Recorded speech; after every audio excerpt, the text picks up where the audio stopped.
নমস্কার বন্ধুরা, সুব্রতস গার্ডেনে সবাইকে স্বাগতম। বন্ধুরা, এটি হচ্ছে আমার একটি কাটিমন আম গাছ। আমগুলা কালার আসতে শুরু করেছে। দেখুন বন্ধুরা, ধীরে ধীরে হলদে কালার হয়ে যাচ্ছে। বন্ধুরা, এই গাছটির বয়স 2 বছর থেকে একটু উপরে। বর্তমানে গাছটিতে 13 থেকে 14টি আম ধরে রয়েছে এবং গাছটি একটি 15 ইঞ্চি গ্রো ব্যাগের মধ্যে রয়েছে। বন্ধুরা, এই আমের বৈশিষ্ট্য হলো এই আমগুলা খেতে খুবই মিষ্টি, এর আটিটি হয় পাতলা এবং আমগুলাতে আঁশ খুব কম থাকে। বন্ধুরা, ছাদ বাগানের একটি আদর্শ গাছ বলতে পারেন এই কাটিমন আম গাছ।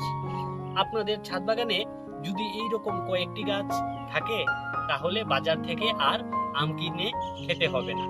দেখুন, আমার ছাদ বাগানের আমগুলা ধীরে ধীরে কালার আসতে শুরু করেছে।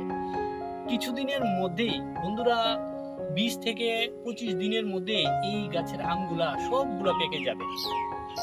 আমরা ছোটবেলায় বন্ধুরা অনেক আম গাছ থেকে পেড়ে খেয়েছি, কিন্তু ছাদ বাগানে গাছ লাগিয়ে এবং নিজের হাতে পেড়ে আমগুলা খাওয়ার যে আনন্দ, এটা একটু অন্য ধরনের।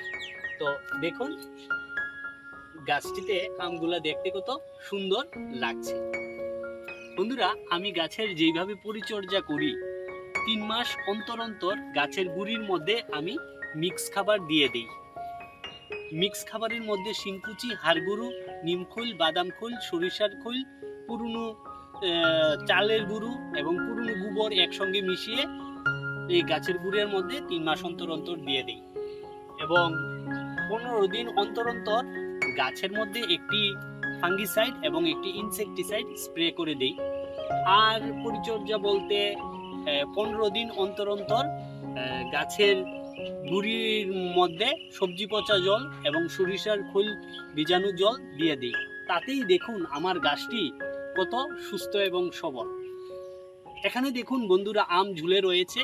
কিছুদিন পরেই এই আমগুলা যখন আমি হারভেস্টিং করে ফেলবো, তখন কিছুদিন পরেই আবার গাছটির মধ্যে অলরেডি মুকুল চলে আসবে। তো এই কাটিমন আমের এটাই হচ্ছে একটা দারুণ জিনিস যে অল্টারনেটিভলি সে ফল দিতেই থাকে এবং বছরে প্রত্যেক মাসেই আপনি গাছ থেকে ফল পেতে পারবেন।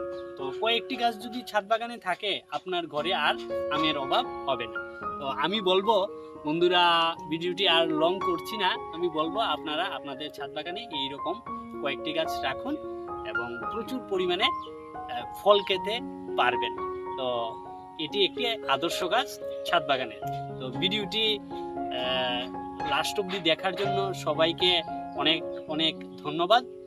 ভিডিওটি যদি ভালো লেগে থাকে তাহলে একটি লাইক দিয়ে চ্যানেলটিকে সাবস্ক্রাইব করার অনুরোধ রইল। সবাই ভালো থাকবেন, সুস্থ থাকবেন। দেখা হবে পরবর্তী অন্য কোনো ভিডিওতে। ধন্যবাদ।